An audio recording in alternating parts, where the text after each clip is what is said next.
आज के वीडियो में मैं बात करूंगा कि होम लोन के ऊपर हम 2 लाख रुपए से ज़्यादा यानी मैक्सिमम 3,50,000 रुपए की डिडक्शन किस तरीके से क्लेम कर सकते हैं। बहुत कम लोगों को पता होता है कि होम लोन के ऊपर जो डिडक्शन है वो 2 लाख रुपए के अलावा 1,50,000 रुपए की डिडक्शन और भी अवेलेबल होती है। वह डिडक्शन अवेलेबल होती है सेक्शन 80EE के अंदर। लेकिन इसके लिए ना कुछ कंडीशंस हैं। कंडीशंस क्या हैं?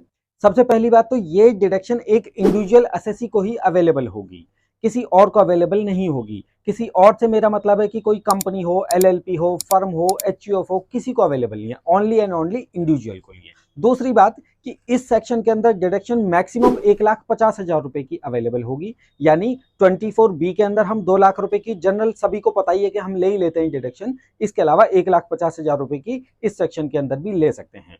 दोनों सेक्शन को क्लब करके हम 3,50,000 रुपए की डिडक्शन ले सकते हैं।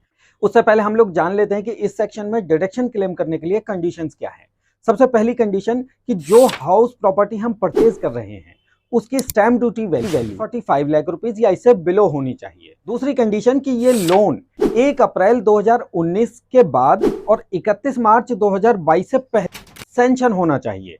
सेंशन वर्ड में यूज कर रहा हूं, यहाँ पे परचेज या डिसबर्समेंट यूज नहीं कर रहा, सेंशन।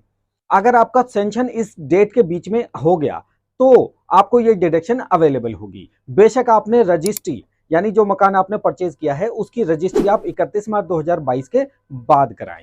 तीसरी कंडीशन कि जिस डेट को ये लोन सेंशन हो रहा है उस डेट को हमारे पास कोई और रेजिडेंशियल प्रॉपर्टी नहीं होनी चाहिए। यह मीन्स रेजिडेंशियल के अलावा कोई प्रॉपर्टी हो सकती है। क्या हो सकती है? कोई एग्रीकल्चर लैंड हो सकती है, कोई कॉमर्शियल प्रॉपर्टी हो सकती है, शेयर हो सकते हैं, म्यूचुअल फंड हो सकते हैं, कुछ भी हो सकता है। यानी रेजिडेंशियल प्रॉपर्टी के अलावा कोई भी प्रॉपर्टी हो सकती है। चौथी कंडीशन कि ये लोन किसी बैंक या किसी फाइनेंशियल इंस्टीट्यूशन से अप्रूव होना चाहिए, सेंशन होना चाहिए। इलिजिबल कौन सा लोन नहीं होगा? अगर कोई लोन हमने किसी अपने फ्रेंड से ले लिया, रिलेटिव से ले लिया या किसी प्राइवेट फाइनेंसर से ले लिया तो वह वाले लोन इलिजिबल नहीं होंगे। अब मैं बात करता हूं कि ये डिडक्शन मिलेगी कैसे। मान लेते हैं कि हमने एक प्रॉपर्टी परचेज की 45 लाख रुपए की और उसके ऊपर हमने 40 लाख रुपए का लोन ले लिया।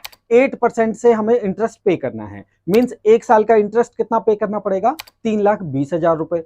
3,20,000 रुपए में से 2 लाख रुपए की डिडक्शन हम क्लेम कर लेंगे सेक्शन 24B के अंदर और बचा 1,20,000 रुपए। वह 1,20,000 रुपए हम 80EE के अंदर क्लेम कर लेंगे तो टोटल डिडक्शन 3,20,000 रुपए का हो गया। दूसरा केस में मान लेता हूं कि हमने 40 लाख रुपीज का लोन लिया, लेकिन वह लोन हमने लिया 10% रेट ऑफ इंटरेस्ट पे।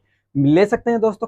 किस केस में ऐसा हो सकता है? जब वह प्रॉपर्टी किसी ऐसे एरिया में लोकेटेड हो जो लाल डोरा के अंदर आता हो या वह किसी नेगेटिव एरिया के अंदर आता हो, तो ऐसे केस के अंदर बैंक या कोई एनबीएफसीज वगैरह लोन तो दे देते हैं लेकिन rate of interest little bit high रखते हैं। तो ऐसे केस में मान लेते हैं कि 40 लाख रुपए का लोन हुआ और 10% पे हुआ तो 1 साल के अंदर हमने इंटरेस्ट पे किया 4 लाख रुपए।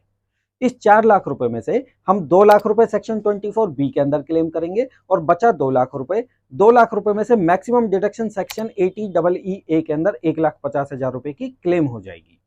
तो यह थी दोस्तों सारी जानकारी सेक्शन 80EE की और सेक्शन 24B की, जहां पे हम टोटल डिडक्शन 2 लाख रुपए से बढ़ाकर 3,50,000 रुपए कर सकते हैं और अपना टैक्स मैक्सिमम बचा सकते हैं। अगर आपको मेरे द्वारा दी गई जानकारी अच्छी लगी हो तो मेरे चैनल को सब्सक्राइब कीजिए। Thank you.